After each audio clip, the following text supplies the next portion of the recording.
All right, let's bring in Daniel Hannan. Daniel Hannan is a member of the European Parliament. He did something very interesting. He got rid of his own job.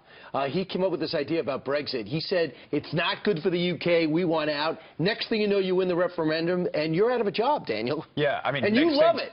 The next thing was like 26 years of my life of solid campaigning, so it wasn't like, you know, the next day, but... you saw enough.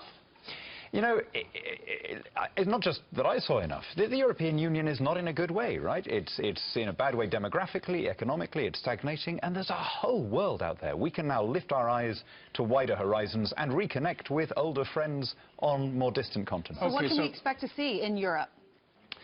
Well, I'm afraid the people in Brussels have responded to Brexit in the way they respond to everything by saying this just shows that we need even more European integration, even more powers for Brussels. It shows that we were right all along. Let's say this more loudly. And of course, that is the problem. I think there's probably not a single country in Europe that wouldn't want some return of powers from Brussels, but it's not on the menu. Okay, so, you know, a lot of folks are unfamiliar with what's going on, aside from the fact that England said, let's get out of this EU club. Now it looks like there are a number of other countries who are just on the verge of saying, I've had it up to here with them too.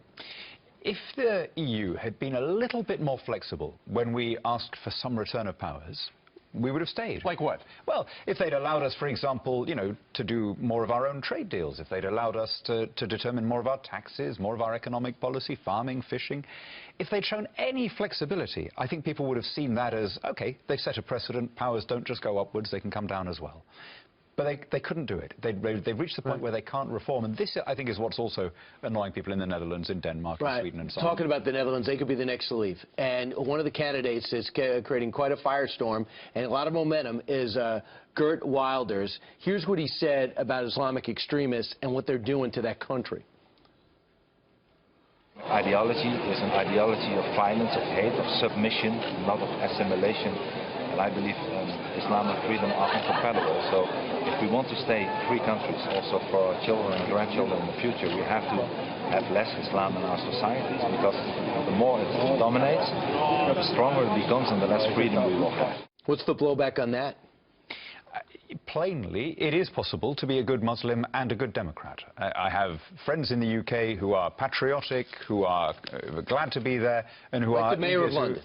Yeah, the Mayor of London, but I mean, you know, he's not my cup of tea, he's a Labour politician, but no one could accuse him of any kind of extremism or radicalism, and that is the majority of the population. So we're talking about a minority, I mean, quite a small minority in proportionate terms. That can still be quite a lot of people in a large population, and you need to be laser-like in targeting what is it that is alienating some of these kids so much that they're prepared in extreme cases to go to Syria and Iraq to take up arms against their own country. And I think part of the answer is we've got to be more patriotic ourselves. We've got to project the sense that our countries are something worth being part of, so that newcomers want to assimilate. Yeah, and speaking of newcomers, here in this country, we've got a newcomer to politics, Donald Trump, as our president now, because the people of America said, you know, what we've got is not working. That's essentially where Europe is right now.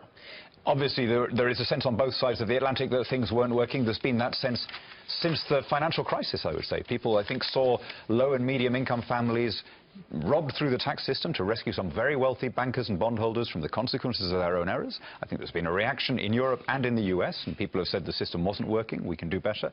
And that's perfectly understandable, but I'm optimistic about this country now. I think if I look at what's likely to happen here, about the US, absolutely. We're going to have deregulation, we're going to have the scrapping of Obamacare, we're going to have judges who rule on the basis of what the law says rather than what they think it ought to say, devolution of power to the states, return of power to Congress. I'm really optimistic about America's future. You know what the president calls that? Draining the swamp. Yeah, you know, you could also call it sticking to the Constitution. Right, and Leslie, real quick, one of the ramifications is that Scotland goes, I want to be part of the UN. They're going to have a referendum in 2 years, within 2 years, to leave, to be part of the EU, rather, to leave Britain and the United Kingdom. Well, we had a referendum in 2014. Scots voted by 55%. To 45% to remain in the UK. Since then, by the way, the oil price has collapsed.